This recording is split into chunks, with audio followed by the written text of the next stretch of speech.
तो बच्चों आज हम डिस्कस करने वाले हैं थर्मोडायनेमिक्स, और थर्मोडायनेमिक्स के कुछ बढ़िया क्वेश्चन यहाँ से मैंने निकाले हैं। इसको हम एनसीईआरटी में जिस सीक्वेंस में दिया है उसी सीक्वेंस में करेंगे। आपको बस यहाँ फॉर्मूले याद होने चाहिए। जैसे वर्क डन का फॉर्मूला आप जानते हो, -P डेल्टा वी।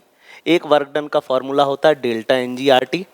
एक आइसोथर्मल रिवर्सिबल वर्क डन का होता है -2.303 nRT log V2 upon V1 और P1 अपॉन P2। फिर कुछ जीरो वर्क डन के केसेस होते हैं। अगर एक्सटर्नल प्रेशर जीरो है तो वर्क डन जीरो होगा। अगर वैक्यूम में एक्सपांशन हो रहा है तो वर्क डन जीरो होगा। स्पेस में एक्सपांशन हो रहा है तो वर्क डन जीरो होगा। फिर उसके बाद आती है बात फर्स्ट लॉ ऑफ थर्मोडायनेमिक्स की, delta H is equal to delta U plus delta NGRT। यहाँ खास बात क्या है, आपको डेल्टा NG सही निकालना है।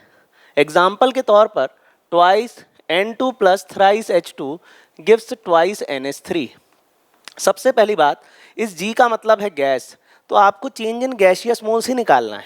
डेल्टा NG हो जाएगा moles of product minus moles of reactant, तो गैसियस मोल्स ऑफ प्रोडक्ट हो जाएगा 2 और गैसियस मोल्स ऑफ रिएक्टेंट हो जाएगा 4, तो ये 2 - 4 हो जाएगा -2। तो डेल्टा NG होगा -2, R की वैल्यू 8.3 और टेम्परेचर आपको रखना पड़ेगा केल्विन में। 25 डिग्री है तो 298, वही 300 केल्विन के आसपास रख लो। 25 डिग्री को 298 ना रख के 300 रख लेना, कैलकुलेशन आसान हो जाएगी। अब देखो होता क्या है फर्स्ट लॉ ऑफ थर्मोडायनेमिक्स के सवाल में। अब यहाँ पर हम केमिस्ट्री में पढ़ रहे हैं थर्मोडायनेमिक्स। केमिस्ट्री का मतलब केमिकल रिएक्शन। केमिकल रिएक्शन होगी, गैसियस मोल्स में चेंज होगा, जिससे क्या निकलेगा, जिससे वर्क डन निकलेगा। अब वर्क डन निकलेगा, फिर उसके बाद क्या करेगा, वो डेल्टा H देगा, डेल्टा U पूछेगा, डेल्टा U देगा, डेल्टा H पूछेगा। R की वैल्यू फिक्स है 8.3, टेम्परेचर केल्विन में लेना है, डेल्टा NG बस सही निकालना।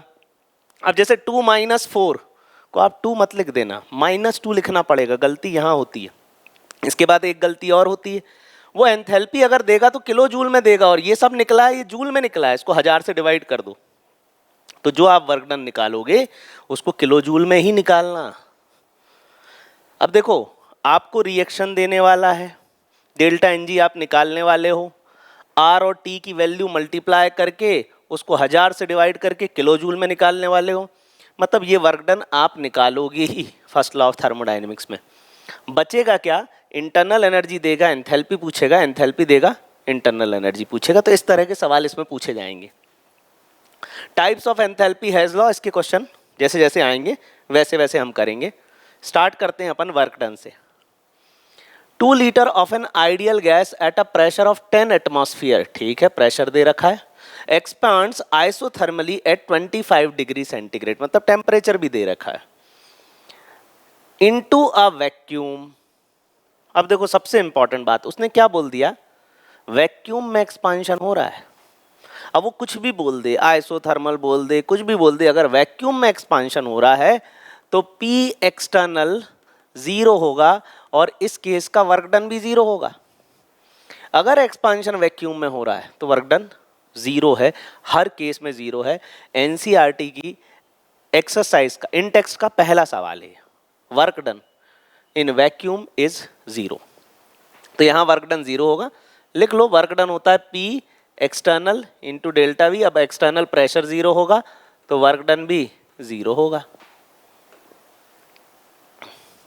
The work done during the expansion of a gas from volume 4 decimeter cube to 6 decimeter cube. 1 decimeter cube होता है 1 लीटर के बराबर, जैसे 1 मीटर क्यूब होता है 1000 लीटर, जैसे 1 लीटर होता है 1000 ml, 1 ml होता है 1 cc या 1 सेंटीमीटर क्यूब, वैसे ही 1 डेसीमीटर क्यूब होता है 1 litre. The work done during the expansion of a gas from volume 2 decimeter cube to 6 decimeter cube against a constant external pressure of 3 atm। मतलब यहाँ pressure भी दिया है तो वर्क डन का फॉर्मूला होता है -P V2 - V1।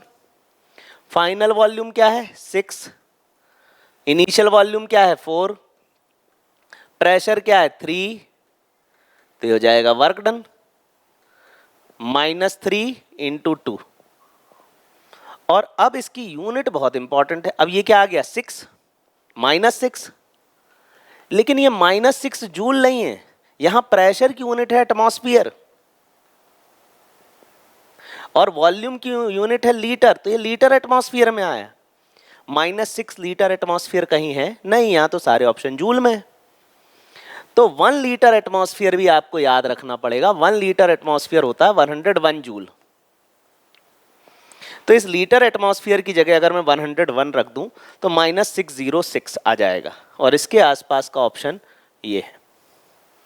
तो ये याद रख लो, जैसे आर की वैल्यू सुना होगा 0.082 लीटर एटमॉस्फेयर पर केल्विन इंटू मोल है। अब लीटर एटमॉस्फेयर की जगह 101 पुट कर दो, ये देखो 0.082 इसको हमने रख दिया 101, तो ये आ जाएगा अराउंड 8.3 और लीटर एटमॉस्फेयर हो जाएगा joule per mole into kelvin. ये आर की यूनिट ऐसे आ गई। अब इसको कैलोरी में चाहिए तो 1 कैलोरी होता है 4.2 जूल, इसको 4.2 से डिवाइड कर दो तो आर की यूनिट कैलोरी में आ जाएगी, इसको 4.2 से डिवाइड करोगे अराउंड 2 और अब ये जूल से क्या हो जाएगा कैलोरी पर केल्विन इंटू मोल। ये आर की यूनिट ऐसे आ जाएगी। ठीक है, तो इसका जो आंसर होगा वो होगा 608 जूल। देखो यहां पर थर्मोडायनेमिक्स में हम बात करने वाले एंथैल्पी की, एनर्जी की, इसलिए आर की यूनिट हम जूल में ही रखेंगे क्योंकि एनर्जी की यूनिट जूल है, एंथैल्पी की यूनिट किलो जूल है या जूल है। 2 liters of an ideal gas expands isothermally at 25 degrees centigrade until its total volume is 10 liter। 2 litre से 10 लीटर हो गया, तापमान नहीं बदला, टेम्परेचर वही है, मतलब आइसोथर्मली है और गैस का मोल भी आ गया 1। अब देखो यहां पर इसने आइसोथर्मली भी बोल दिया और एक बात और बोल दी रिवर्सिबली। अगर उसने बोल दिया आइसोथर्मली एंड रिवर्सिबली तो हमें जो फॉर्मूला लगाना है वो आइसोथर्मल रिवर्सिबल एक्सपांशन का लगाना है and work done in isothermal reversible expansion -2.303 nRT log V2 upon V1। अब V2 क्या हो गया 10 लीटर हो गया, V1 क्या है 2 लीटर हो गया, R की वैल्यू 8.3, मोल 1, टेम्परेचर 298, ये हो गया 300, ये 2 हो गया 5, log 5 होता है 0.7। चलो अब लिखते हैं -2.3, n हो गया 1, 8.3, टेम्परेचर 300, log हो गया 0.7 और इसको आप 1000 से डिवाइड कर दो ताकि इसको किलो जूल में निकाल लें अपन। ये 2 0, ये 2 0, ये 8.3 इंटू 3 ऑलमोस्ट 25 आ जाएगा, इसको हटाओ ये 25 लिख लो। अब 5 2 जा 10, 5 5 जा 25, फिर 2 ये हो जाएगा 1.1, तो ये -1.1 इंटू 5 इंटू 0.7, तो ये हो जाएगा -5.5 इंटू 0.7, इसको मल्टीप्लाई कर दो around -4 kilo joule per mole into kelvin. Sorry ये तो वर्क डन है ना, तो किलो जूल में आएगा, तो -4 किलो जूल, तो ये इसका आंसर आएगा। तो हमने देख लिया, देखो एक तो पहला जीरो वर्क डन का केस देख लिया, अगर एक्सटर्नल प्रेशर 0 है तो वर्क डन 0 है। सेकंड हमने एक्सपांशन का केस देखा कि भाई वॉल्यूम जो है 4 लीटर से 6 लीटर हो रहा है और प्रेशर 3 atm है, मतलब एक्सटर्नल प्रेशर 3 atm है, वहीं एक्सटर्नल प्रेशर वैक्यूम में 0 है तो वहाँ वर्क डन 0 है। फिर उसके बाद लीटर एटमॉस्फेयर को हमने कन्वर्ट करके देखा, क्योंकि ऑप्शन जूल में दे रखे थे इसलिए 101 से मल्टीप्लाई किया, और फिर यहाँ work done in isothermal reversible expansion है।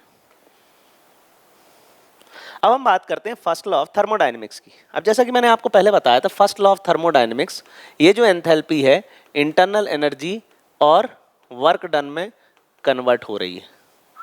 Delta H enthalpy internal energy, delta N G change in gaseous moles, moles of product minus moles of reactant into R into T. करेगा क्या फर्स्ट लॉ ऑफ थर्मोडायनेमिक्स, ये भी NCERT का सवाल है, पूरा NCERT के क्वेश्चन चल रहे हैं। तो यहाँ पर उसको करना क्या है, उसको रिएक्शन देना है, उसने रिएक्शन दे रखी है। रिएक्शन से आप डेल्टा एन जी निकालने में गलती कर सकते हो। पहली चीज, आर की वैल्यू गलत पुट कर सकते हो, जबकि आर 8.3 जूल पर केल्विन पर मोल पुट करना है। टेम्परेचर उसने अगर डिग्री सेंटीग्रेड में दिया है तो हो सकता है आप डिग्री सेंटीग्रेड में पुट करके उसे गलत कर दो, केल्विन में पुट करना है टेम्परेचर। और उसके बाद अब देखो ये delta N G R T आप निकाल लोगे, फिर उसके बाद यहाँ पर देखो उसने इंटरनल एनर्जी दी है किलो जूल में, और यहाँ आप आर रख रहे हो जूल में, तो इसको 1000 से डिवाइड करके पहले किलो जूल में कन्वर्ट करना। तो बस अगर ये 2-3 गलतियाँ नहीं करोगे तो ये फर्स्ट लॉ थर्मोडायनेमिक्स का सवाल कभी गलत नहीं होता। तो चलो इसको करते हैं। Delta H is equal to delta U plus delta N G R T. अब डेल्टा एन जी मतलब चेंज इन गैसियस मोल्स, तो हमें गैस ही चाहिए। पहले रिएक्शन में देखो ये लिक्विड हटा दो, ये सॉलिड हटा दो, हमें क्या चाहिए, हमें तो सिर्फ गैस चाहिए। अब डेल्टा एन जी हो जाएगा moles of product minus moles of reactant. तो moles of product 1 + 1 2, moles of reactant 3/2, तो ये क्या हो जाएगा 1/2 0.5। तो डेल्टा एन जी हो जाएगा 1/2, आर हो जाएगा 8.3, टेम्परेचर 298, इसको 300 ले लो, और सबसे खास बात इसको 1000 से डिवाइड कर दो। क्यों? क्योंकि इस तरीके से ये वर्क डन किलो जूल में आ जाएगा। यहां पर इंटरनल एनर्जी उन्होंने दे रखी है, the reaction of cyanamide, cyanamide NH2CN है, सॉलिड है, तो इसके तो कोई गैसियस मोल्स है ही नहीं, with dioxygen was carried out in a bomb calorimeter. Bomb calorimeter एक डिवाइस है जो कि हीट मेजरमेंट के काम आती है। And delta U was found to be -742। अब डेल्टा यू क्या हो गया -742.7, और डेल्टा एच निकालना है। अच्छा डेल्टा एन जी सही निकाला है, बिल्कुल सही निकाला है, प्लस में ही आना था, प्लस में ही निकाला है।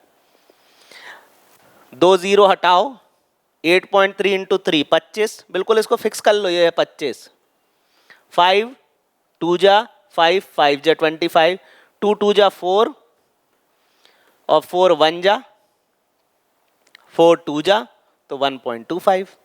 अब इसमें से 1.25 माइनस हो जाएगा, तो ये कुछ अराउंड -741 समथिंग किलो जूल आ जाएगा। डेल्टा एच डेल्टा यू में ज़्यादा फर्क नहीं आने वाला। देखो क्यों नहीं आने वाला, जैसे डेल्टा एच है डेल्टा यू, इसमें ज़्यादा डिफरेंस नहीं है। डेल्टा एन जी ऐसा तो नहीं है कि भाई 10 आ रहा है 20 आ रहा है, ऐसा तो आना नहीं है। हाफ आएगा, 1 आएगा, 2 आएगा, 3 आएगा, ज़्यादा से ज़्यादा 4 आएगा। डेल्टा एन जी 3-4 से ज़्यादा आना नहीं है। आर की वैल्यू फिक्स है 8.3, टेम्परेचर ज़्यादातर अपना ये रूम टेम्परेचर ही रहता है 300। तो जो इसकी वैल्यू है, इस टोटल एनर्जी की वैल्यू अगर किलो जूल में देखें, 1 2 3 4 किलो जूल इतना आना है। मैक्सिमम क्वेश्चन में तो इतना ही आया है। अब इस 4-5 किलो जूल को इससे ऐड करोगे या इससे माइनस करोगे तो इसके आसपास ही कहीं आएगा। मतलब ओवरऑल जो डेल्टा एच डेल्टा यू में डिफरेंस है ना, वो बहुत कम होने वाला है, ज़्यादा डिफरेंस नहीं आने वाला। इस बात को ध्यान में रखते हुए सॉल्व करोगे ना, तो आंसर का अंदाजा आप पहले से लगा सकते हो कि हाँ भाई ये आंसर आ सकता है। अगला सवाल ये भी एनसीईआरटी का है, और एनसीईआरटी की एक्सरसाइज का ही सवाल है, इंटेक्स का सवाल है। A water vapour is assume to be a perfect gas. उसने बोल दिया है कि भाई भाप को आप गैस मान लेना। Molar enthalpy change of vaporisation of 1 mole of water at 1 bar and 100 degree centigrade. Molar enthalpy मतलब डेल्टा एच वेपोराइजेशन, ये डेल्टा एच ही दिया है 41। लगाओ formula, delta H is equal to delta U plus delta N G R T. अब delta N G क्या है? देखो फर्स्ट लॉ ऑफ थर्मोडायनेमिक्स के सवाल में रिएक्शन लिखनी ही पड़ेगी, क्योंकि डेल्टा एन जी निकालना ही पड़ेगा, क्योंकि डेल्टा एन जी के बाद ही वर्क डन आने वाला है। तो भाई उसने क्या बोला है, H2O लिक्विड H2O गैस में कन्वर्ट हो रहा है, तो मोल्स ऑफ गैस 1 हो गया, मोल्स ऑफ रिएक्टेंट 0 हो गया, तो डेल्टा एन जी क्या हो गया 1। डेल्टा एन जी आ गया 1, तो ये हो गया 1 आर हो गया 8.3, टेम्परेचर हो गया 100 मतलब 373। अब क्या दिया है उसने, डेल्टा एच हो गया 41 और डेल्टा यू 1000 से डिवाइड कर दो, ठीक है। ये 373। अब इसको अपन डिवाइड करते हैं, इसको सॉल्व करते हैं। ये 373 है ना, इसको 375 मान लो। 25 4 जा 0 जा, फिर 25 1 जा 25, 300 तो 25 4 8 12 12 15 15 टाइम्स चला जाएगा, ठीक है। 5 3 जा 14, 5 8 जा 40, 8 1 पॉइंट समथिंग, तो ये 3.09 समथिंग इतना आ जाएगा, 3.09, ठीक है। अब ये 41 है, ये 3.09 है, मतलब ये 1.0 समथिंग है, तो ये 3 पॉइंट के आसपास, 3 के आसपास ही आ जाएगा, 3 ही मान लो। अब 41, अब ये 3 इधर आएगा, minus 41 minus 3 delta U. Sign का बहुत ध्यान रखना है। देखो डेल्टा एन जी का अगर साइन आपने गलत लिख दिया, -1 लिख दिया, -½ लिख दिया, तो पूरा यहाँ से गलत हो जाएगा, क्योंकि ये जाके यहाँ ऐड हो जाएगा। अभी ये प्लस है तो ये जाके यहाँ माइनस होगा, तो 41 माइनस 3 क्या होगा, 38 किलो जूल पर मोल, ठीक है। तो एनसीईआरटी का सवाल है। अब यहाँ पर देखो, ये नहीं सोच पाते हैं कि वाटर लिक्विड से गैस में कन्वर्ट हो रहा है, तो मतलब डेल्टा एन जी यहाँ पर क्या है, 1 है। For the reaction N2 plus thrice H2 gives twice NH3, इसके लिए डेल्टा एच निकालना है। Delta H is equal to delta U plus delta N G R T. Delta N G is 2 -4, तो ये क्या हो जाएगा, -2, तो डेल्टा एन जी क्या हो जाएगा, -2, तो delta U -2RT is equal to delta H. तो डेल्टा यू को डेल्टा ई भी लिखा जाता है, इंटरनल एनर्जी को डेल्टा ई भी लिखते हैं, तो इसका बी ऑप्शन करेक्ट होगा। फॉर अ रिएक्शन, एक रिएक्शन दी है 25 डिग्री मतलब 298, वही 300 केल्विन मानना है, 1 एटमॉस्फेरिक प्रेशर, ठीक है। डेल्टा एच दिया है, डेल्टा ई पूछा है, फॉर्मूला लिख दो, delta H equal to delta E plus delta N G R T.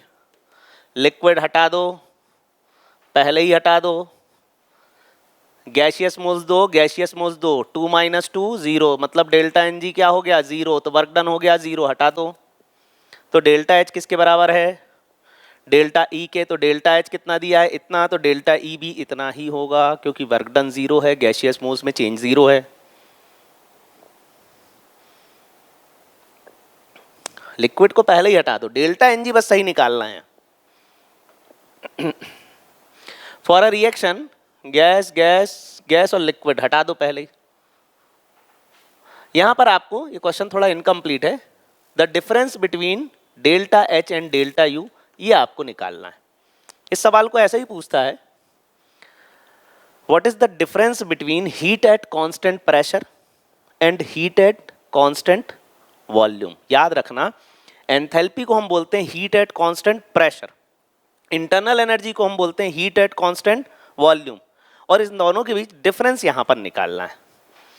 तो इन दोनों के बीच जो डिफरेंस है वो है delta N G R T.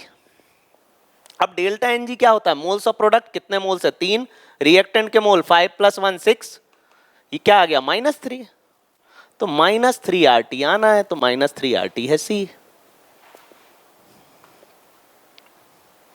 Delta H equal to delta E, ये दोनों बराबर होंगे इनमें से किस रिएक्शन में, अरे जिसका delta N G R T ये 0 हो, जिसका डेल्टा एन जी 0 हो। डेल्टा एन जी 0 मतलब प्रोडक्ट और रिएक्टेंट के मोल्स, प्रोडक्ट के मोल्स 2 हैं, रिएक्टेंट के मोल्स भी 2 हैं, इसी का डेल्टा एन जी 0 है और किसी का 0 नहीं है, तो वर्क डन 0, तो इसलिए डेल्टा एच डेल्टा ई के बराबर।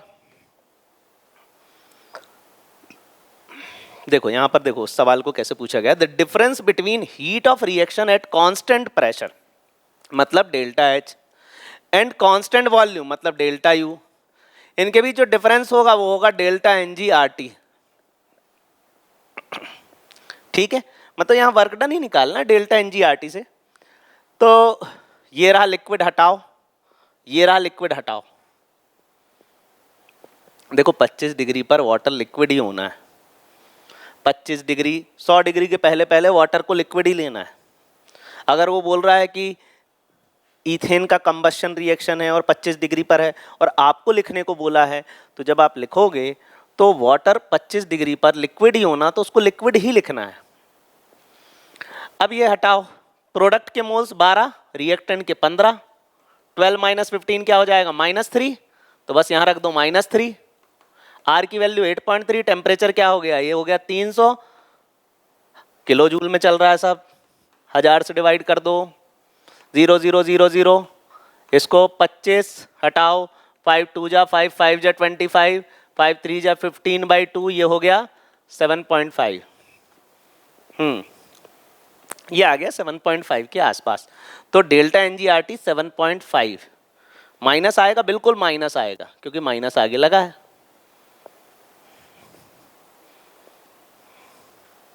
अब अगला टॉपिक है टाइप्स ऑफ एंथैल्पी।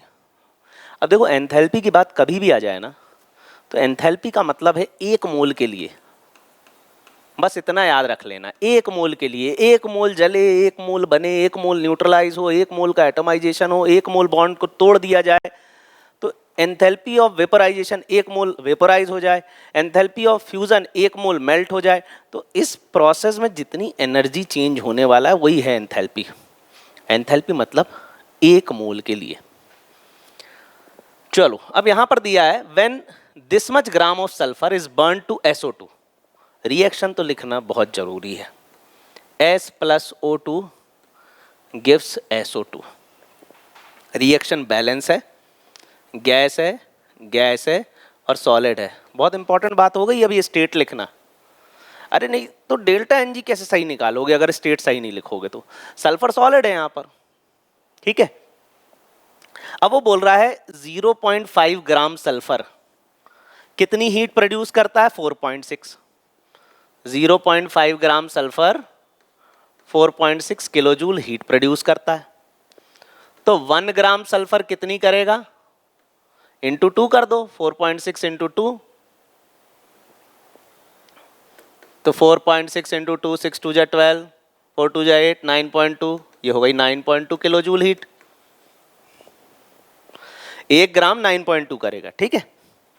अब बोल रहा है उसने what is the enthalpy of formation of sulphur dioxide, मतलब S + O2 SO2 बनने में कितनी हीट निकलने वाली है, मतलब सल्फर डाइऑक्साइड की को बनाने की प्रोसेस में कितनी हीट निकलने वाली। अब जैसे इसके पहले मैंने क्या बोला था, एंथैल्पी मतलब एक मोल के लिए, और ये जो हीट आई ये कितनी आई, 1 ग्राम के लिए।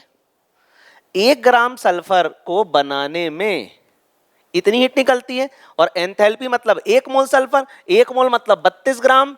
तो इसको किससे मल्टीप्लाई करें, 9.2 इंटू 32, 2 2 जा 4, 9 2 जा 18, 3 2 जा 6, 9 3 जा 27, ये हो गया 4 8 6 14 7 8 9 2 9 294। Enthalpy of formation. अब देखो 294 प्लस में भी दिया है माइनस में भी दिया है, तो आपको यहाँ माइनस में ही टिक करना है क्योंकि दिस हीट इज लिबरेटेड, निकल रही है, प्रोड्यूस हो रही है, एक्सोथर्मिक प्रोसेस है, इसलिए माइनस वाला ऑप्शन टिक करो। The enthalpy of formation of C2H4CO2 and water at 25 degree centigrade is this. The enthalpy of combustion of C2H4। अब देखो यहाँ रिएक्शन नहीं दी, और रिएक्शन लिखे बिना हम इसको कर ही नहीं पाएंगे। सबसे पहले रिएक्शन लिखना पड़ेगा, C2H4 plus O2 gives CO2 plus water। ये 2 कार्बन यहाँ एक ही है, ट्वाइस लगा दो, यहाँ 4 हाइड्रोजन, यहाँ ट्वाइस लगा दो, 4 और 2 6। अब देखो ये हो गया गैस, ये हो गया गैस, ये हो गया गैस, और 25 डिग्री पर ये हो गया लिक्विड।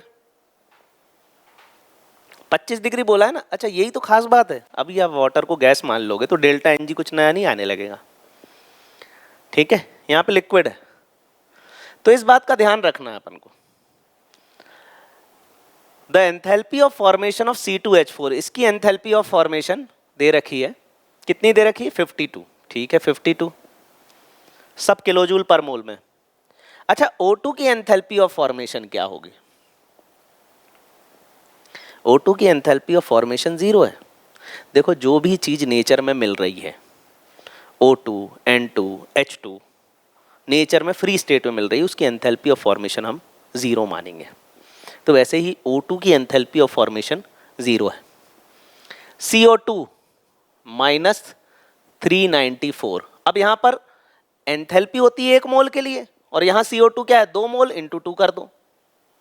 वैसे ही हम वाटर की बात करें तो वाटर की क्या है -286 1 मोल के लिए और 2 मोल के लिए 2 से मल्टीप्लाई कर दो।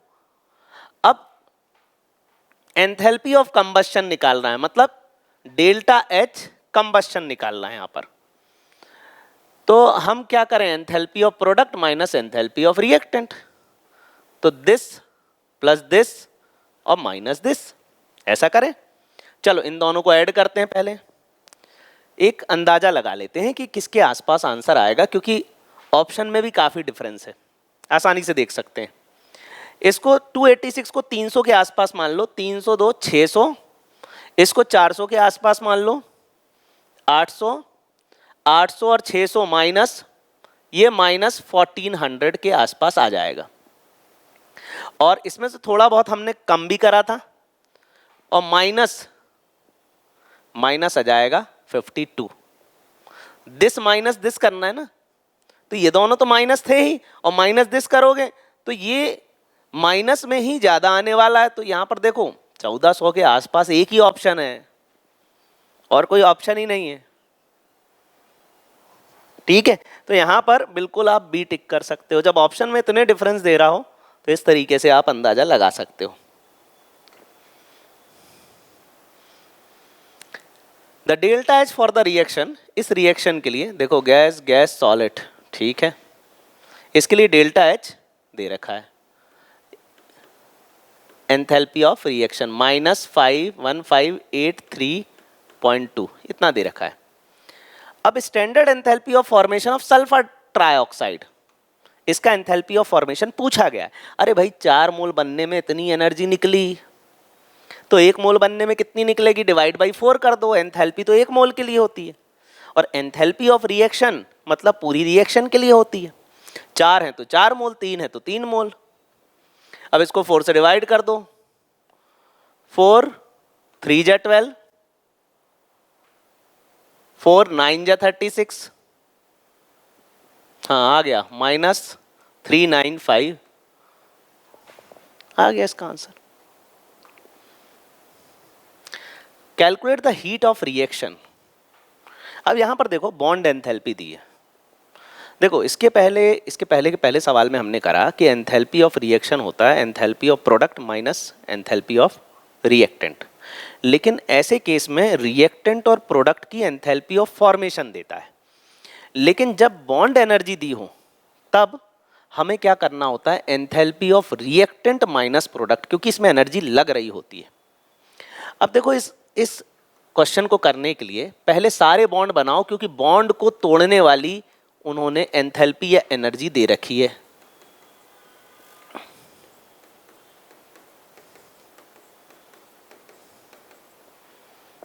देखो अब यहां पे कार्बन कार्बन बॉन्ड को तोड़ने में लगने वाली एनर्जी, इसको तोड़ने में लगने वाली एनर्जी 80 हो जाएगी। और फिर CH बॉन्ड को तोड़ने में लगने वाली एनर्जी 98, तो ये 98 98 98 तो प्लस 98 इंटू 1 2 3 4 5 6, ये इतनी एनर्जी हो गई किसकी, प्रोडक्ट की। रिएक्टेंट की बात करते हैं, HH को तोड़ने में लगने वाली energy 103, carbon double bond carbon को तोड़ने में लगने वाली एनर्जी 145, कार्बन हाइड्रोजन को तोड़ने में लगने वाली एनर्जी 98 इंटू 1 2 3 4 अब यहां पर क्या करना है, प्रोडक्ट माइनस, यहां रिएक्टेंट माइनस प्रोडक्ट करना है। क्यों, जब बॉन्ड एनर्जी दी हो तब एंथैल्पी ऑफ रिएक्शन निकालने का formula enthalpy of reactant minus enthalpy of product. तो अब देखो इन सारी एंथैल्पी को ऐड करो और माइनस दिस करो, काफी आसान है। देखो हमें एक अप्रॉक्स आंसर चाहिए, नहीं ये आंसर बहुत पास पास है, एग्जैक्ट ही करना पड़ेगा। 98 इंटू 4, 98 इंटू 6, 98 को 100 ही मान लो, ये 400, 400 में से 8 कम, 392, 103, 145, 5 6 7 8 9 10, 14, 3 4 5 6, 640, 640 माइनस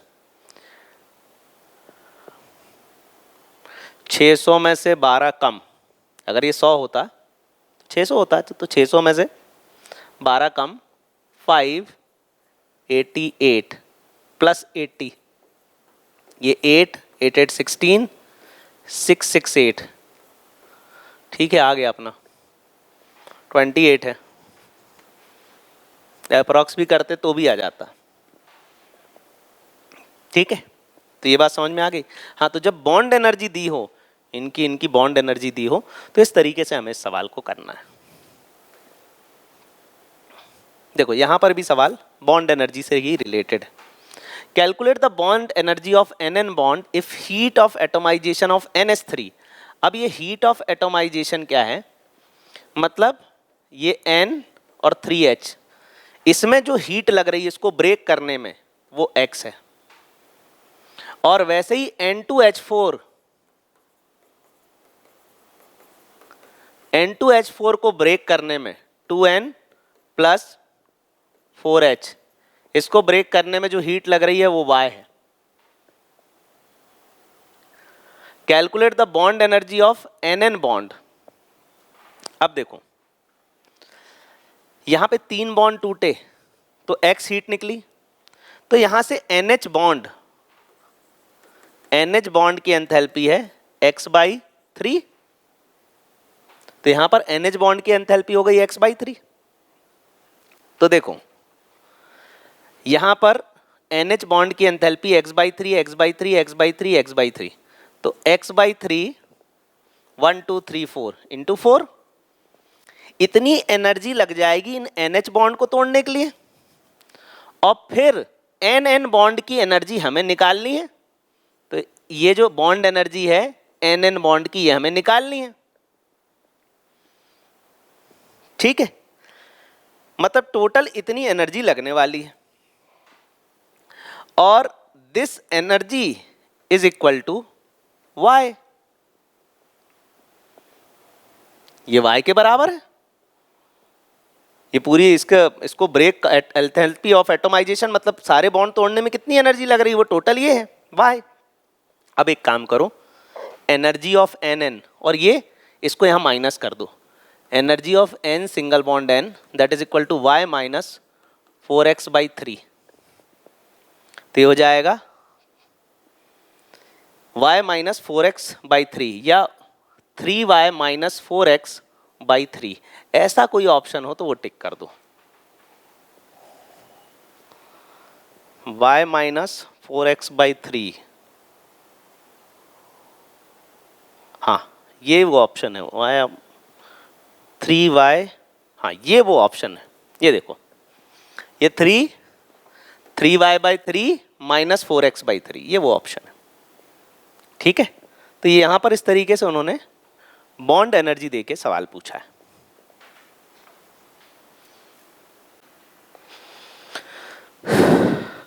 तो अगला क्वेश्चन है हमारा, H2 plus I2 gives twice HI, और इस प्रोसेस में जो एंथैल्पी चेंज हो रहा है वो है माइनस 12.40 किलो कैलोरी, मतलब 2 मोल HI बन रहा है तो इतनी हीट निकल रही है, एक्सोथर्मिक प्रोसेस है।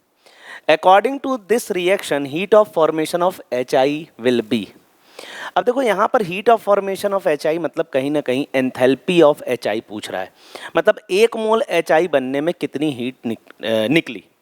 तो यहाँ पर 2 मोल एच आई बनने में -12.40 निकली, तो 1 मोल के लिए आपको -12.40 डिवाइडेड बाई 2 कर देना है, तो हो जाएगा 6.2, इतनी हीट निकलेगी। अगला question, the heat of combustion of benzene at 27 degree centigrade found by bomb calorimeter for the reaction this, reaction दे रखी है और इसमें बोला है कि हीट ऑफ कंबस्शन, ये एंथैल्पी ऑफ कंबस्शन को ही रिप्रेजेंट कर रहा है कि भाई एंथैल्पी ऑफ कंबस्शन इतना है। अब देखो एंथैल्पी मैंने आपको बार बार बोला है 1 मोल के लिए, 1 मोल जले 1 मोल बने उसको हम कहते हैं एंथैल्पी। तो यहाँ पर अगर 1 मोल बेंजीन होगा तो इतनी हीट निकलेगी 780 किलो कैलोरी, और ये देखो ये पर मोल लिखा है, मतलब 1 मोल बेंजीन को जलाने में इतनी हीट निकलने वाली है। ठीक है, आगे पढ़ते हैं। The heat evolved on burning 39 gram of benzene in an open vessel will be, यहाँ पर 39 ग्राम बेंजीन, तो बेंजीन हो गया C6H6, वेट हो गया 39, मॉलिकुलर वेट हो गया 78, तो हो गया हाफ मोल। भाई 1 मोल में इतनी हीट रिलीज होती है, तो हाफ में कितनी होगी, हाफ इंटू 780, 1 मोल में इतनी तो हाफ मोल में इतनी, 2 3 जा 6, 2 9 जा 390 के आसपास, 390 किलो कैलोरी। थर्मोडायनेमिक्स में इंपॉर्टेंट हमें मोल कॉन्सेप्ट को ही समझना है, मोल कॉन्सेप्ट ही यहाँ पर important. The amount of energy released when 20 ml of 0.2 molar NaOH mixed with 100 ml of 0.1 molar HCl is x kilojoule. तो यहाँ पर ये एसिड बेस की न्यूट्रलाइजेशन रिएक्शन है। तो यहाँ पर हम सबसे पहले लिखते हैं NaOH और फिर लिखते हैं HCl, यहाँ पर मिलेगा NaCl प्लस वाटर। तो यहाँ मोलैरिटी कितना हो गया 0.5 और वॉल्यूम कितना हो गया 20 ml, ये मोलैरिटी ये वॉल्यूम, ये 0.1 मोलर और ये हो जाएगा 100 ml। ठीक है, और इस प्रोसेस में जो हीट निकल रही है वो x किलोजूल निकल रही है। एक काम करते हैं, सबसे पहले मोल निकालते हैं। अब यहाँ पर मोलैरिटी दी है, ठीक है, मोलैरिटी हो जाएगा मोल divided by volume in litre, तो 20/1000, तो मोल हो जाएगा 0.5 इंटू 20/1000, ये हो जाएगा मोल। 5 2 जा 10, तो ये हो गया 100, ये 0 ये 0, तो ये हो गया 1/100, 0.01। इसका मोल आ गया 0.01। अच्छा, अब इसकी मोलैरिटी 0.1, ये हो जाएगा मोल, और वॉल्यूम इन लीटर इज 0.1, इसको यहाँ मल्टीप्लाई कर दो तो ये भी हो जाएगा 0.01। इसका 0.01 इसका 0.01 आपस में न्यूट्रलाइज होके x किलोजूल हीट प्रोड्यूस करते हैं। ये किलोजूल पर मोल नहीं है हीट, ये तो बोल रहा है कि भाई इसका 0.01 इसका 0.01 x किलोजूल हीट प्रोड्यूस करते हैं। अब आपको बताना है heat of neutralisation in kilojoule per mole, kilojoule per मोल मतलब प्रति मोल बताना है। 0.01 x हीट प्रोड्यूस करता है, 100 से मल्टीप्लाई कर दो, इसको भी 100 से कर दो, फिर इसको भी 100 से कर दो, तो ये क्या हो गया 1 मोल, ये हो गया 1 मोल, ये हो जाएगा 100x। तो क्वेश्चन एंथैल्पी ऑफ न्यूट्रलाइजेशन। अब देखो यहाँ पर -100x भी दिया है प्लस 100x भी दिया है, लेकिन न्यूट्रलाइजेशन के केस में हीट रिलीज होती है। एक एसिड और एक बेस को आप अगर बीकर में रिएक्ट कराओगे तो वो बीकर गर्म हो जाएगा, मतलब कहीं ना कहीं ये रिएक्शन एक्सोथर्मिक है। तो यहाँ पर ये माइनस में आएगा -100x। Heat of neutralisation for the reaction NaOH plus HCl gives NaCl plus water, और इसका एंथैल्पी ऑफ न्यूट्रलाइजेशन दिया है 57.1 किलोजूल पर मोल। अब यहाँ पर इन्होंने क्या करा है, इन्होंने बताया है कि भाई इसका 0.25 मोल, इसका 0.25 मोल, एक मोल न्यूट्रलाइज करता है, एक मोल से रिएक्ट करता है तो इतनी हीट रिलीज होती, लेकिन 0.25 मोल मतलब 1/4 मोल रिएक्ट करेगा तो कितनी हीट रिलीज होगी, इंटू 57 कर दो, 4 1 जा 4 4 जा 16, तो हो जाएगा 14.3 किलो जूल पर मोल, इतनी हीट रिलीज होगी। The heat of combustion of carbon to CO2, reaction लिख लो, C plus O2 give CO2, इसमें एंथैल्पी -393, यहां पर एक मोल कार्बन को जलाने में इतनी हीट निकलती है, ठीक है। अब CO2 कितना बना 35.2, सवाल को पढ़ना। The heat released upon formation of 35.2 gram of CO2 from carbon and oxygen gas, तो ये कार्बन एंड ऑक्सीजन गैस है और CO2 कितना बन रहा है 35। तो ये बताओ कि भाई एक मोल कार्बन जलाने में इतनी हीट निकलती है, अगर इतना ग्राम कार्बन डाइऑक्साइड बन रहा है तो ग्राम में बात नहीं करते, मोल में करते हैं। 44 से डिवाइड कर दो, मॉलिक्यूलर वेट ऑफ CO2 35/44, इसको थोड़ा सा अपन अप्रॉक्स लेके करेंगे। 35 को मैं ले रहा हूं 36, इसको 35 ही रहने दो, और 44 को 45 कर लो, 5 7 जा 5 9 जा, और 7/9.09 जा, नहीं 7/9 ही रहने दो, चलो। अब इसका 1 मोल तो इसका 1 मोल, इसका ऑलमोस्ट 7/9 मोल, तो कार्बन का क्या हो जाएगा 7/9 मोल। इसके कहने का मतलब ये है कि आप 7/9 मोल कार्बन जला रहे हो, जब आप 1 मोल जलाते हो तो इतनी हीट निकलती है, जब आप 7/9 जलाओगे तो कितनी निकलेगी 7/9 इंटू -393, 3 3 जा 9, 3 1 जा 3 जा 1 जा, फिर 3 4 जा 12, फिर उसके बाद 3 ऑलमोस्ट 3 जा 9 43, इसको मल्टीप्लाई करो, 7 3 जा 14, सॉरी 7 3 जा 21, और 7 4 जा 28, 29 30, 315 के आसपास आना चाहिए, -315 के आसपास, एक अप्रॉक्स हमने देखा कि -315 के आसपास, क्योंकि रिलीज हो रही है हीट तो प्लस तो आ ही नहीं सकता, हीट रिलीज्ड तो नेगेटिव में ही रहेगी वो। अगला सवाल हेज लॉ पर बेस्ड है, और हेज लॉ के सवाल में देखो, हेज लॉ ये बोलता है कि एक रिएक्शन को आप सिंगल स्टेप में करो, मल्टीपल स्टेप में करो, जो एंथैल्पी चेंज रहेगा वो कांस्टेंट रहेगा। अब यहाँ पर ये 3 रिएक्शन दी हैं, और इन 3 रिएक्शन से हमें निकालना है enthalpy of, standard enthalpy of formation of methanol. अब मुझे मीथेनॉल बनने में कितना एंथैल्पी चेंज हो रहा है ये निकालना है, मतलब ये जो मीथेनॉल है इसको मुझे राइट में लाना है। तो आप रिएक्शन के साथ कुछ ऐसा करो, इन 3 रिएक्शन के साथ मल्टीप्लिकेशन एडिशन कुछ ऐसा करो कि ये तीनों रिएक्शन मिला के एंथैल्पी ऑफ मीथेनॉल की रिएक्शन बन जाए। अब देखो, एंथैल्पी ऑफ फॉर्मेशन की डेफिनेशन क्या होती है, एक मोल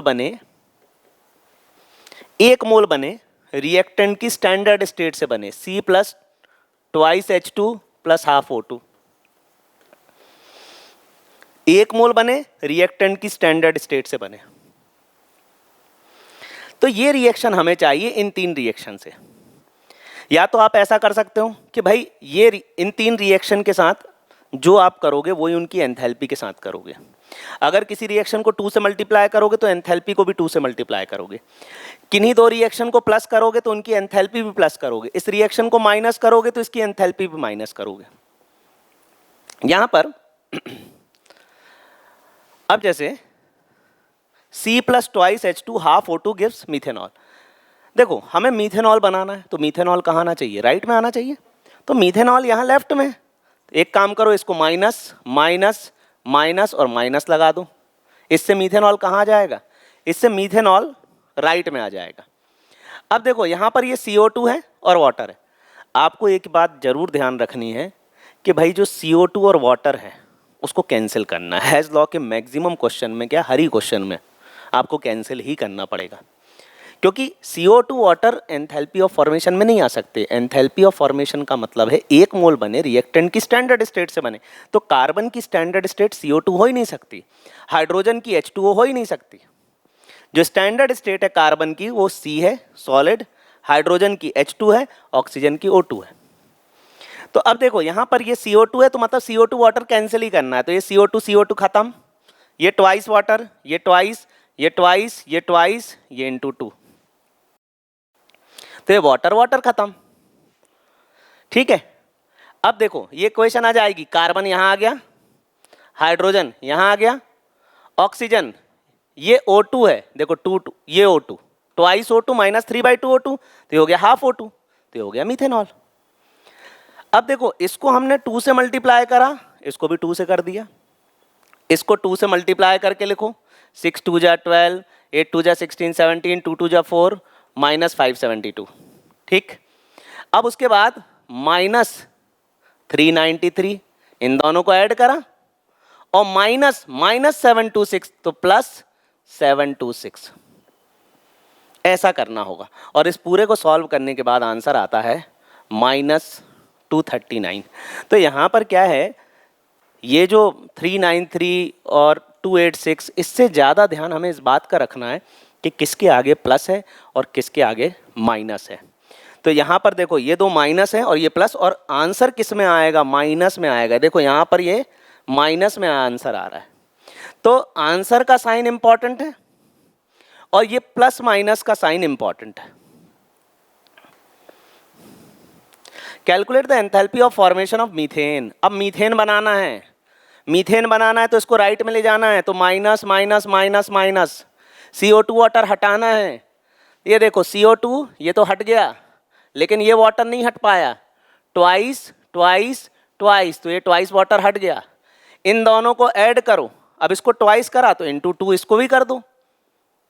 अब क्या करना है, इन दोनों को ऐड करना है, -393.5 माइनस 285.8 इंटू 2, इन दोनों को ऐड करा, और माइनस 890, तो ये प्लस हो जाएगा, और इसको पूरा सॉल्व करने के बाद ये आ जाएगा।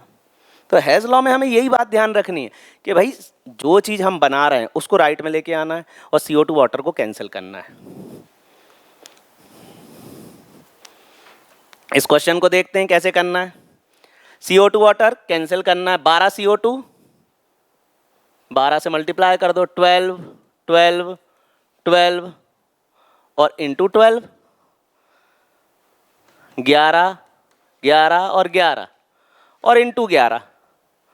ऊपर वाले को माइनस करो, क्यों, क्योंकि क्या बनाना है हमें सुक्रोज बनाना है। माइनस माइनस माइनस और माइनस माइनस और माइनस, तो क्या हो जाएगा 12C। अब ये इक्वेशन बन जाएगी इसकी ग्लूकोज की, 12C 11H2 और ऑक्सीजन कितना आएगा 11/2,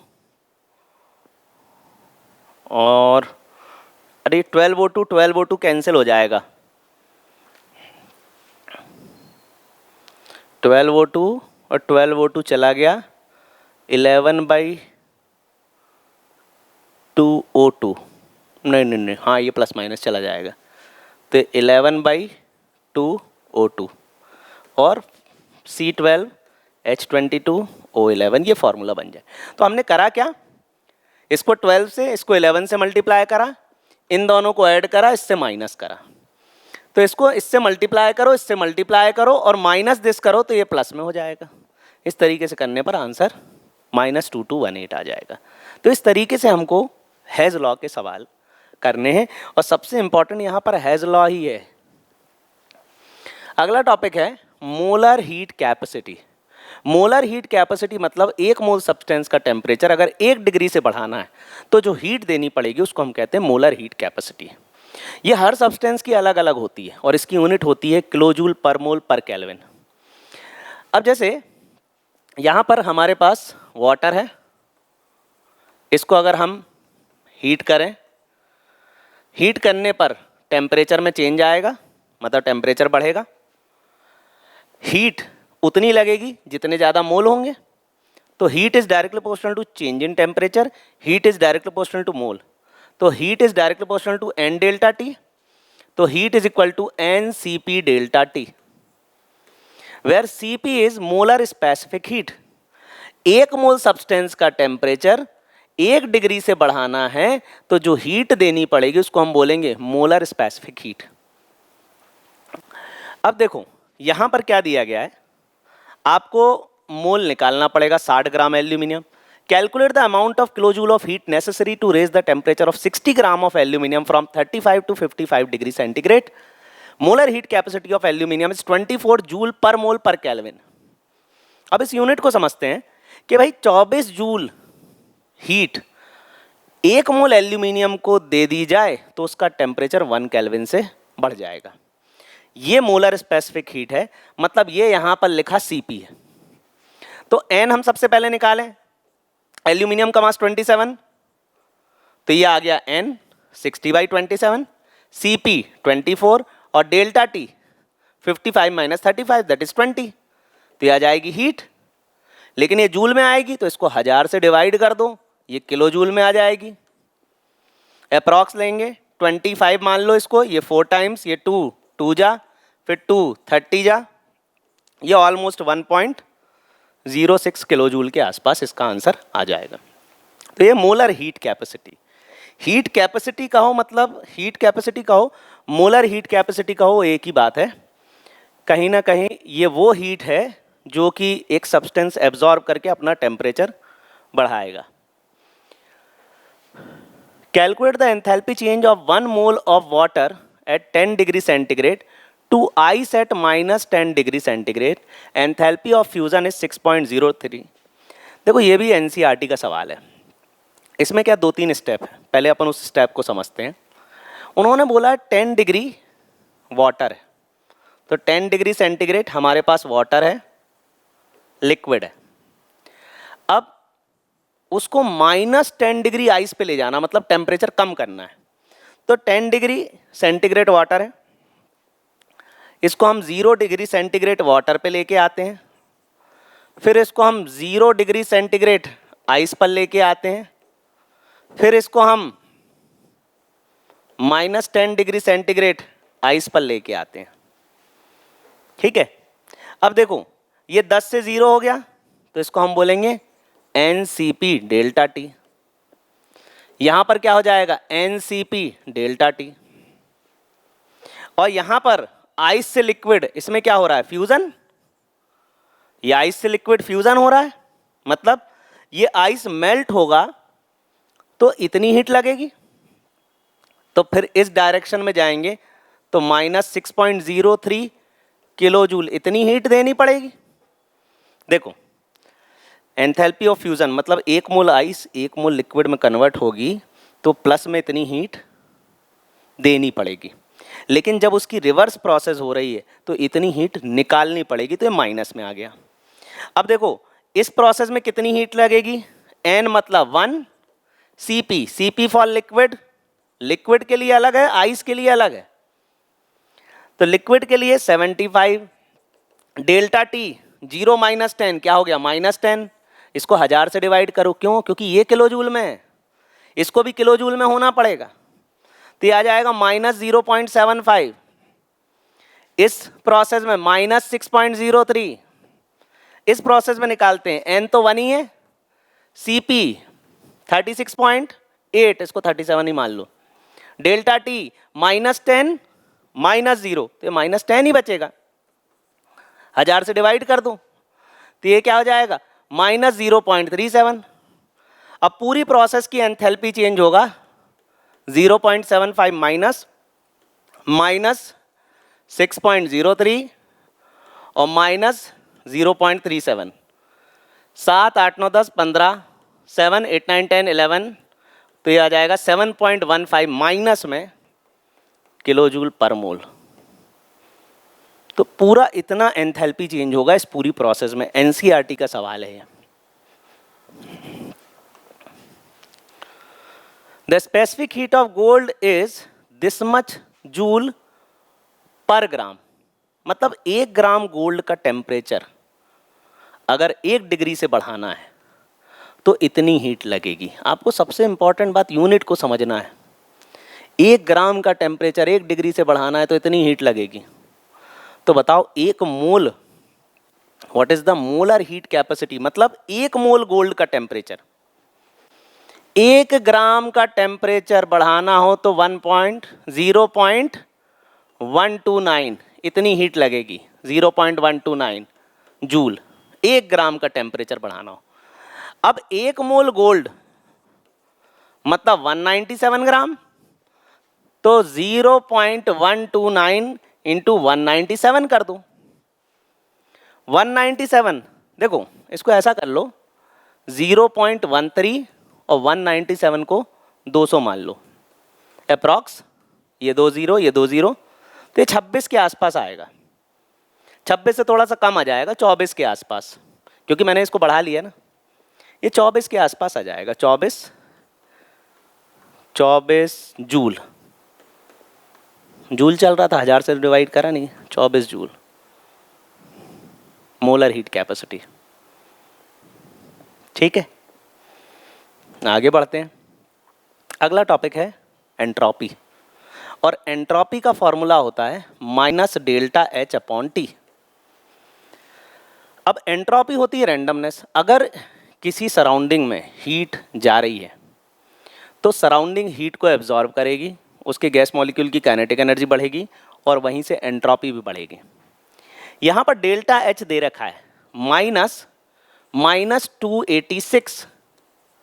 खास बात क्या है, ये एंथैल्पी जो है इसको जूल में लेना, यहाँ किलो जूल में दी है, 1000 से डिवाइड कर दो, 1000 से सॉरी मल्टीप्लाई कर दो, और सराउंडिंग का जो टेम्परेचर है वो अपना होता है 25 डिग्री, मतलब 298 केल्विन।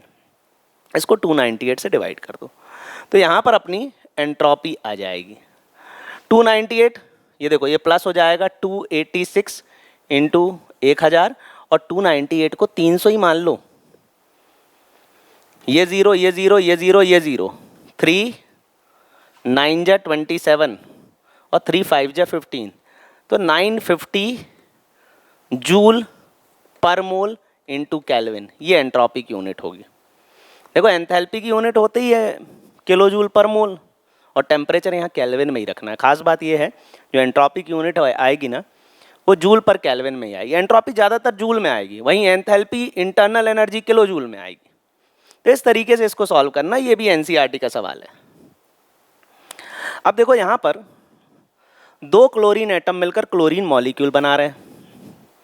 ऐसा होने पर जो रैंडमनेस है वो कम हो रही है, क्योंकि क्लोरीन गैस ज़्यादा स्टेबल है। जब ऐसे में रैंडमनेस कम होगी तो एंट्रोपी भी क्या होगी, कम होगी। तो यहाँ ΔS नेगेटिव है, और 2 एटम मिलकर क्लोरीन मॉलिक्यूल बना रहे हैं, तो कहीं ना कहीं गैस एनर्जी भी निकल रही है, तो ΔH भी नेगेटिव है, मतलब रिएक्शन एक्सोथर्मिक है। तो दोनों बातें यहाँ पर नेगेटिव होंगी। वैसे ही हम बात करें एडजॉर्प्शन की, जैसे किसी सरफेस पर गैस का चिपक जाना, किसी सरफेस पर अगर कोई गैस डिपॉजिट होगी तो एंट्रोपी डिक्रीज होगी, और इस प्रोसेस में बॉन्ड बनेगा तो एंथैल्पी भी रिलीज होगी, मतलब ΔH दोनों ही इस प्रोसेस में नेगेटिव होंगे।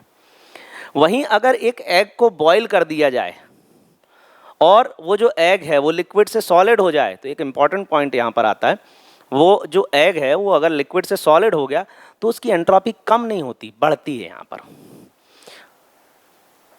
तो इस चीज को याद रखना। The unit of entropy is joule per mole into kelvin. Entropy की यूनिट ये होगी। फॉर्मूले से देख लो ना, ΔS माइनस ΔH/T। ΔH की यूनिट वही किलो जूल पर मोल, और टेम्परेचर की केल्विन। तो जूल बोलो किलो जूल बोलो, एक ही बात है वो। For an spontaneous chemical process the free energy change is. Spontaneous process के लिए ΔG नेगेटिव होगा, याद रखना। देखो गैस फ्री एनर्जी जिस रिएक्शन के लिए नेगेटिव है वो रिएक्शन अपने आप हो जाएगी, जैसे 2 ऑक्सीजन एटम का मिलकर O2 मॉलिक्यूल बनना।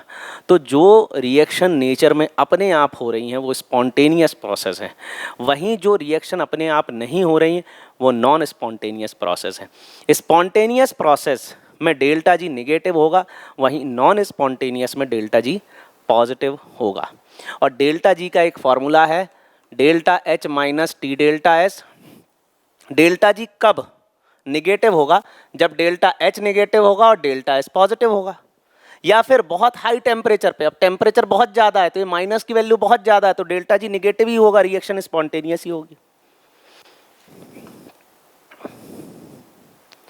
The occurrence of reaction is impossible. Delta G is equal to delta H minus T delta S. अब देखो डेल्टा एस आप कर दो निगेटिव, एंट्रोपी डिक्रीज होती जा रही, डिक्रीज होती जा रही। वहीं डेल्टा एच आप कर दो पॉजिटिव, ऐसे केस में डेल्टा जी पॉजिटिव ही आएगा और रिएक्शन क्या हो जाएगी? इम्पॉसिबल। तो डेल्टा एच पॉजिटिव और डेल्टा एस नेगेटिव, तो delta H positive delta S negative कहाँ लिखा है? बिल्कुल सही, डी। इस केस में रिएक्शन होगी ही नहीं। Delta S will be highest for the reaction. देखो एंट्रोपी कब बढ़ती है? अगर गैसियस मोल्स बढ़ेंगे तो एंट्रोपी बढ़ेगी, ठीक है। अब देखो ये सॉलिड है, ये सॉलिड है, ये गैस है, तो यहाँ पर गैसियस मोल्स 1 बन रहा है। ये सॉलिड है, ये गैसियस मोल्स 1 1 है, ये गैसियस मोल 1 1, ये 2 2 हैं दोनों तरफ गैसियस मोल्स। सॉलिड सॉलिड, यहाँ पर गैसियस मोल्स तो कम हो रहे हैं, तो एंट्रोपी केवल और केवल यहीं बढ़ रही है। जहाँ पर नंबर ऑफ गैसियस मोल्स बढ़ेंगे वहाँ पर एंट्रोपी बढ़ेगी, रैंडमनेस बढ़ेगी, मतलब गैस की रैंडमनेस सबसे ज़्यादा। अब देखो ये सवाल है, डेल्टा जी निकालना है, तो डेल्टा जी होता है delta H minus T delta S. Delta H होता है delta U plus delta N G R T. खास बात क्या याद रखना है कि भाई ये डेल्टा यू आपको किलो जूल में दे रहा है और जो आप वर्क डन निकाल रहे हो वो जूल में निकाल रहे हो, तो 1000 से डिवाइड कर लो। अब डेल्टा यू क्या आ जाएगा? Minus 10.5 plus delta N G, gaseous moles product के 2, रिएक्टेंट के कितने हो जाएंगे? 2 + 1 3, तो 2 - 3 आ जाएगा डेल्टा जी एन जी, ये आ गया -1, तो हो गया -1, आर हो जाएगा 8.3 और टेम्परेचर कितना हो जाएगा? टेम्परेचर यहाँ नहीं दिया है तो रूम टेम्परेचर ले लो। इसको 1000 से डिवाइड करना मत भूलना, 1000, क्योंकि ये जो है ये किलो जूल में, इसको 1000 से, ये 0 0, 8.3 × 3 ये हो जाएगा 25, 5 2 जा 10, 5 5 जा 25, ये हो जाएगा 2.5। तो ये देखो ये माइनस में, तो -10.5 -2.5 ये हो जाएगा -13.13, -13 किलो जूल। तो यहाँ पर डेल्टा एच क्या आ गया? -13। चलो डेल्टा जी, डेल्टा एच क्या हो गया? -13 -300 और डेल्टा एस -44। अब ये जूल है, जूल नहीं किलो जूल में करना पड़ेगा क्योंकि ये भी किलो जूल है, तो ये जूल कैसे चलेगा? 1000 से डिवाइड कर दो, 1 2 1 2, फिर ये 10 को हटा के 4.4 कर दो, 4.4 × 3, 4 3 जा 12, 4 3 जा 12 13, तो ये आ गया 13.2, तो -13 माइनस, और ये माइनस माइनस हो गया प्लस 13.2, तो ये आ गया 0.2। यहाँ पर देखो डेल्टा जी हो गया पॉजिटिव, तो ये रिएक्शन क्या कहलाएगी? नॉन स्पॉन्टेनियस, अपने आप नहीं होगी, इसको कराने के लिए एनर्जी देनी पड़ेगी। अगला सवाल, यहाँ पर for the reaction 2A + B gives C, delta H दिया है, डेल्टा एस भी दिया है। अच्छी बात यह है कि दोनों किलो जूल में दिया है, ये भी किलो जूल में है, ये भी किलो जूल में। At what temperature will the reaction become spontaneous? ठीक है, delta G is equal to delta H minus T delta S. जब डेल्टा जी निगेटिव होगा तो रिएक्शन क्या होगी? स्पॉन्टेनियस। लेकिन डेल्टा जी 0 होगा, वहां से स्पॉन्टेनिटी चालू हो जाएगी, तो डेल्टा जी हम 0 पुट कर देते हैं और टी डेल्टा एस को इधर ले आते हैं, तो delta H equal to T delta S. Delta H कितना दिया है? 400। टेम्परेचर निकालना है जिस पे रिएक्शन स्पॉन्टेनियस हो जाए, और डेल्टा एस दिया 0.2, तो ये 10 इधर जाएगा, ये 4000 और ये 2 2 जा 4, तो ये आएगा अराउंड 2000 केल्विन। तो 2000 केल्विन पर ये रिएक्शन स्पॉन्टेनियस हो जाएगी। डेल्टा जी 0 ले लो क्योंकि वहाँ से स्पॉन्टेनिटी चालू हो जाती है। ठीक वैसा ही सवाल है, delta G is equal to delta H minus T delta S. Delta H होता है delta U plus delta N G R T. Unit देखो किलो कैलोरी, तो अब देखो डेल्टा यू आ जाएगा -3 plus delta N G 1 minus 2, ये क्या हो गया -1, R की वैल्यू 2 और टेम्परेचर आ गया 300, इसको 1000 से डिवाइड कर दो तो 3 2 जा 6, ये हो गया 0.6, तो -3 माइनस 0.6 तो ये हो जाएगा -3.6।